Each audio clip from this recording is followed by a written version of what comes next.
السلام علیکم first year, کیا حال ہے آپ لوگوں کی؟ ٹھیک ہیں آپ لوگ؟ جی فرسٹ ایئر ہمارا دوبارہ سے سیشن سٹارٹ ہو گیا آن لائن کلاسز کا۔ میں نے آپ کو اس سے پہلے حصہ نثر، حصہ نظم اور آپ کو گرامر کروایا ہے، ٹھیک ہے بیٹا؟ اب میں آپ کو حصہ غزل کا آغاز کرواؤں گی۔ یہ بھی 10 نمبر کا آپ کا ایک سوال آتا ہے، مختلف شعراء کی یہاں پر غزلیں دی گئی ہیں۔ ہم آغاز جو ہے وہ میر تقی میر کی غزل سے جو ہے وہ لیں گے، اور میں اب میر تقی میر کا آپ کو تعارف بتاتے جاؤں تو میر تقی میر کا نام کسی تعارف کا محتاج نہیں ہے۔ میر متقی کے گھر یہ پیدا ہوئے تھے، سادات خاندان سے ان کا تعلق تھا، اور صوفی ازم، درویش، یا یوں کہہ لو کہ دنیا سے یا دنیا کی حقیقت سے جو آگاہی تھی وہ میر تقی میر کو گھٹی میں ملی تھی۔ آپ کو غزل کا بادشاہ بھی کہا جاتا ہے۔ میر نے اپنی زندگی کے دکھ جو ہیں وہ اپنی شاعری کی زبان ان کو بنا دیا تھا۔ معاشی قسم پرسی اور برصغیر میں مسلمانوں کی بدحالی کو اپنے اشعار میں انہوں نے بیان کیا۔ اب اگر آپ جو ہے وہ نظم اور غزل کے میدان میں جا کر دیکھیں، قصیدے کے میدان میں دیکھیں، تو جہاں بہت بڑے شاعر جو ہیں غالب اور اقبال، ان کے منکرین بھی ملتے ہیں کہ بہت سے ایسے شعراء بھی ہیں جو غالب اور اقبال کی شاعری کو نہیں مانتے، حالانکہ یہ دونوں نام ایسے ہیں جو کسی تعارف کے محتاج نہیں ہیں، اور کوئی ان کو مانے یا ان کے کام کو پہچانے یا جانے، وہ ان کی شخصیت، ان کے کام پر ان کا کوئی فرق نہیں پڑتا، لیکن پھر بھی ان کے کام کے منکرین جو ہیں وہ ادب میں موجود ہیں۔ لیکن ہمیں میر تقی جو ہے اس کی کام کا کوئی بھی منکر جو ہے وہ ہمیں نہیں نظر آتا۔ اس کی کچھ وجہ یہ بھی تھی کہ میر تقی کا تعلق جو تھا وہ سرزمین مقدس حجاز سے تھا۔ پھر میر کے والد نے ان کی تربیت کچھ ایسے انداز میں کی تھی، اور ایک درویش ازم جو تھا وہ ان کی ذات میں جو ہے وہ یوں کہہ لو کہ پیوستہ ہوا تھا۔ اور میر نے جو ہے وہ ساری زندگی ایک تکلیف کا دور دیکھا۔ وہ تکلیف کا دور ایسے تھا کہ انتہائی کم عمری میں ان کے والد اور ان کی والدہ کا انتقال ہو گیا۔ ان کے ایک جو ہے وہ والد کے کزن تھے، جن کو آج کے چچا زاد تھے، انہوں نے ان کی جو ہے وہ تعلیم و تربیت کا بیڑا اٹھایا۔ کچھ عرصے بعد وہ بھی اس دنیا سے رخصت ہو گئے، اور میر تقی نے مستقل جو ہے وہ ایک پریشانی کا دور دیکھا، ایک مصائب و آلام کا دور دیکھا۔ آپ لوگوں نے بھی اس سے پہلے بھی پڑھا ہوگا کہ مرزا غالب کے کلام کو واہ کہتے ہیں، اور میر تقی کے کلام کو جو ہے وہ آہ کہتے ہیں۔ تو وہ آہ جو تھا، وہ افسوس جو تھا، وہ جو دکھ تھا، وہ ساری زندگی ان کے ساتھ جو ہے وہ چلتا رہا، اور انہوں نے اپنے کلام میں اس دکھ کو جو ہے وہ اس طریقے سے بیان کیا کہ اپنی ذات کو اس طریقے سے انہوں نے جو ہے وہ اپنی ذات کو عنوان نہ بنایا، لیکن جو ہے جو محرومیت تھی، یا یوں کہہ لو کہ جو ان کی ذات کے ساتھ ہونے والی ناانصافیاں تھیں، ان کو انہوں نے اپنی شاعری کی زبان بیان کیا۔ اچھا بیٹا، ہم جو ہیں جاتے ہیں میر تقی میر کی پہلی غزل کے پہلے شعر میں۔ پہلا شعر ہے، آپ لوگوں کو میں اس میں ایک ادب کی اصطلاح بھی استعمال کی گئی ہے، وہ بھی میں آپ لوگوں کو سمجھاؤں گی۔ پہلا شعر ہے، جس سر کو غرور آج ہے یہاں تاج وری کا، کل اس پہ یہیں شور ہے پھر نوحہ گری کا۔ اس میں شاعر نے غرور، فخر کا تذکرہ کیا ہے کہ جس کو آج اس دنیا میں تاج وری کا، بادشاہت کا غرور ہے، کل جب یہ یہاں سے جاتا ہے، یہ سر یہاں سے جاتا ہے، یہ بادشاہت یہاں سے جاتی ہے، تو اسی پر ایک نوحہ گری، اسی پر جو ہے وہ ماتم کیا جاتا ہے۔ یہ ایک یوں کہہ لو کہ یہ ایک مکافات عمل بھی ہے، اور دنیا کی ایک اٹل حقیقت بھی ہے جس کو میر تقی نے بیان کیا ہے۔ یہ کیا ہے کہ شاعر نے انسانی سرشت کا وہ حصہ بیان کیا ہے کہ جب اقتدار اور طاقت کے نشے میں انسان سب کچھ بھلا بیٹھتا ہے، اور زوال اور اس کے نقصانات کو یکسر فراموش کرتا ہے، تو اس وقت جو ہے انسان کی کیا کیفیات ہوتی ہیں کہ اس کو غرور و فخر کے اس تکبر کے اس مقام و مرتبے پہ چلا جاتا ہے کہ جہاں وہ یوں کہہ لو کہ پستی، یا یوں کہہ لو کہ نشیب کی جتنی بھی جو ہیں وہ اس کی جو ہوتے ہیں لوازمات ہوتے ہیں، یا اس کی جو ہے ضروریات ہوتی ہیں، ان سے وہ یکسر جو ہے وہ اپنے آپ کو فراموش کر دیتا ہے۔ شاعر نے پہلے شعر میں ادب کی اصطلاح جو ہے وہ جز و کل کا استعمال کیا ہے۔ جز کا مطلب ہوتا ہے بیٹا ایک زاویے سے بات کرنا۔ یہاں پر اس نے بات کی ہے جس سر کو غرور آج ہے یا تاج وری کا، ٹھیک ہے، ہر سر تو بادشاہ کا تاج اپنے سر پہ نہیں اٹھاتا نا، ہر شخص تو جو ہے وہ وزیر اعظم نہیں بنتا، ہر جو ہے یوں کہہ لو کہ ہر ایک کو تو اقتدار و طاقت نہیں ملتی، لیکن ذات کا اقتدار و طاقت ہر انسان کے پاس آتی ہے، اور وہ جب اس اپنی ذات کی آتی ہے، چاہے وہ جوانی کی صورت میں آتی ہے، چاہے مقام و مرتبے کی صورت میں آتی ہے، چاہے دولت و عشمت کی صورت میں آتی ہے، تو وہ اس میں جب وہ غرور و تکبر میں مبتلا ہوتا ہے، اور جب کل یہاں سے رخصت ہوتا ہے، یعنی دنیا سے چلا جاتا ہے، جوانی میں چلا جاتا ہے، کڑیل جوانی میں چلا جاتا ہے، ابھی اس کے کھیلنے ہنسنے کے دن ہوتے ہیں تو وہ اس دنیا سے چلا جاتا ہے، یا یہ ساری چیزیں اسے کسی بھی طریقے سے چھن جاتی ہیں، تو اس پر پھر جو نوحہ گری کی جاتی ہے، جو ماتم کیا جاتا ہے، وہ ایک عام یوں کہہ لو کہ ایک کل کا مراد ہے، ایک جز کی بات اس نے کی ہے، کل مراد لیا ہے، ایک شخص کی بات کر کے تمام عام الناس سے جو ہے شاعر نے بات کی ہے، جہاں پر حوالہ اس نے صرف ایک ذات کا دیا ہے، لیکن ہر شخص کو جو ہے اس نے اس طریقے سے مخاطب کیا ہے۔ بادشاہت، غرور، موت اور یہ رونا جو ہے، یہ چار چیزیں اس کے پہلے شعر میں جو ہے وہ چیزیں جو ہیں وہ بیان کی گئی ہیں۔ اگر بیٹا دیکھا جائے تو شاعر نے جو ہے ایک کسی قبیلے کو، کسی جو ہے کسی کے سردار کو، یا یوں کہہ لو کہ کسی طاقت والے کو منبہ نہیں کیا، بلکہ سب سے یہ بات کی ہے کہ جب انسان کے پاس حاکمیت آتی ہے، جب نمرود دنیا کا حاکم بنا تھا تو وہ کیا سمجھتا تھا کہ میں خدا ہوں۔ جب انسان کے اندر خدائی آ جاتی ہے اور یہ جو ہے وہ اپنے آپ کو سب سے برتر سمجھنا شروع کرتا ہے، وہیں سے اس کا زوال کا آغاز ہو جاتا ہے، اور یہی وہ چیز تھی۔ میر تقی میر نے یہ مضمون باندھا کہ اے تاج وراؤ دیکھ لینا کہ آج یہ جو تمہارے سر پر تاج ہے، کل اس نے غائب ہو جانا ہے، بلکہ جس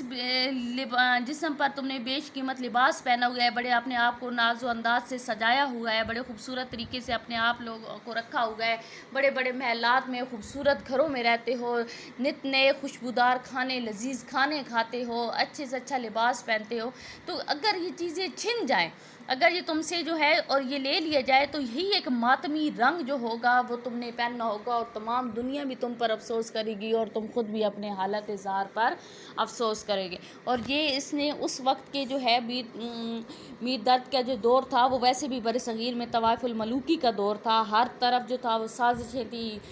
جو ہے وہ انگریز جو تھے وہ غالب آ رہے تھے، مسلمان انتہائی کمزور ہوتے جا رہے تھے، مسلمان ایک دوسرے کو اس طریقے سے جو ہے وہ تکلیفیں دے رہے تھے، ایک دوسرے کو اذیتیں دے رہے تھے، ہماری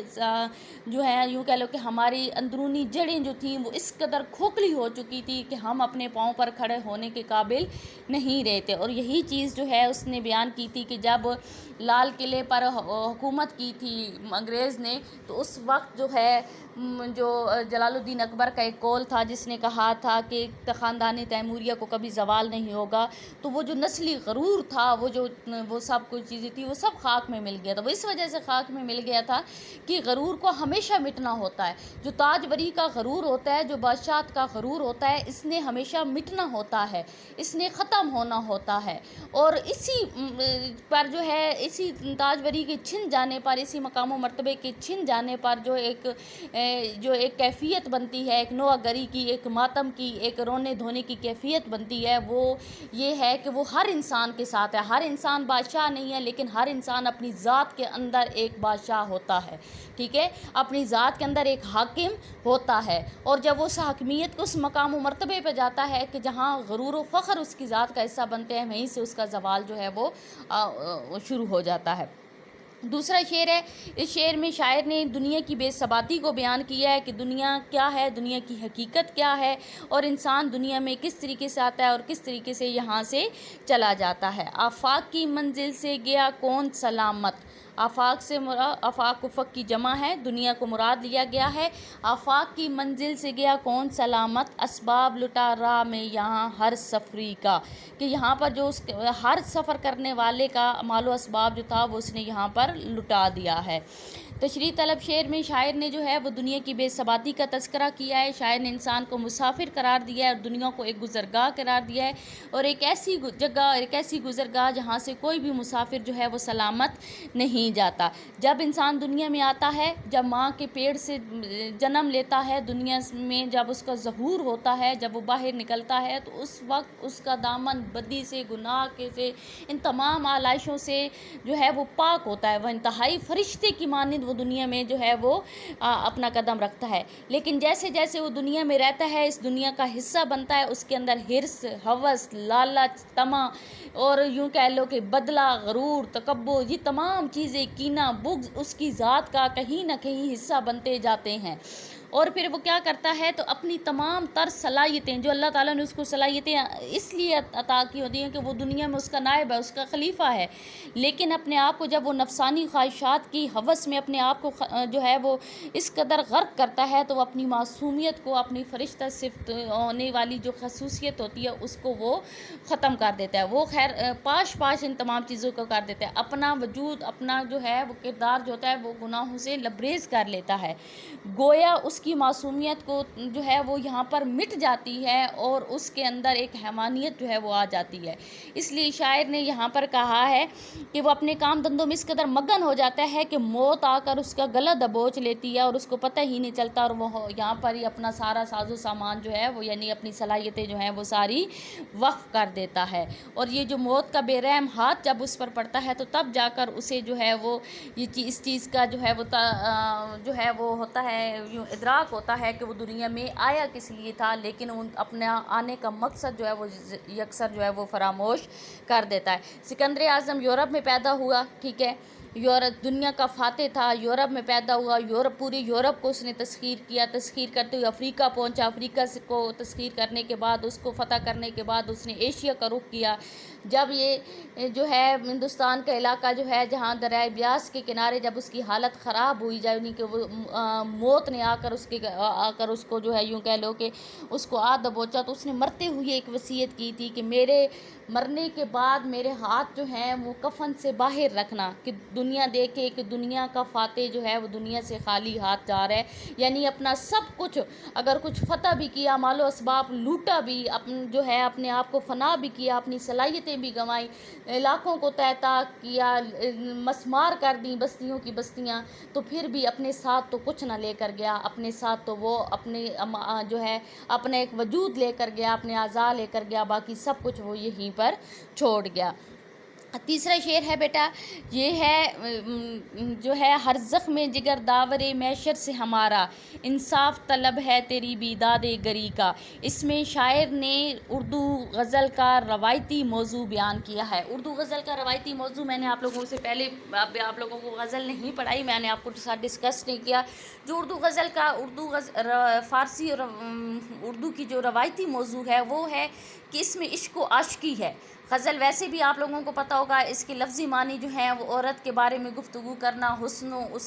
عشق کے بارے میں گفتگو کرنا ہے، لیکن یہاں پر جو ہے شاعر نے عاشق کو ایک مظلوم کردار کی حیثیت سے بیان کیا، اور جو اس کا معشوق ہے یعنی جو اس کا محبوب ہے وہ انتہائی ظالم ہے۔ شاعر کا ایک انوکھا انداز ہے، اور اس نے اپنے محبوب کے مظالم کا تذکرہ کچھ اس طریقے سے کیا ہے کہ اس نے کہا کہ یہاں پر تم مجھ پر جتنا بھی ظلم کر رہے ہو، ٹھیک ہے، یہ ہر زخم جگر داور محشر سے ہمارا، انصاف طلب ہے تیری بیداد گری کا۔ شاعر کہتا ہے کہ دنیا میں تم مجھ پر جتنا بھی ظلم کر رہے ہو، بے رخی دکھا رہے ہو، میرے سامنے میرے رقیبوں کے ساتھ تمہارے جو ہے مراسم ہیں، اور میں جو ہے تمہاری قربت، تمہاری فرقت سے میں محروم ہوں، لیکن یاد رکھنا کہ ایک دن حشر کا بھی ہے۔ آج دنیا میں تمہارے پاس طاقت ہے، میں تمہیں کچھ نہیں کہہ سکتا، میں بے بس ہوں، لیکن جب اس کا میدان لگے گا، میدان حشر لگے گا، تو اس دن میں تمہاری شکایت لگاؤں گا اللہ سے، اور کہوں گا کہ میں جو اس کے ساتھ اتنا مخلص تھا، میں جو اس کے ساتھ اتنا جو ہے پیار و محبت کا تعلق اس کے ساتھ بنانا چاہتا تھا، تو یہ ہر لمحے میرے اوپر جو ظلم و مظالم کرتا تھا، آج تو تمہارے انصاف کا دن ہے، تو میں جو ہے وہ تم سے انصاف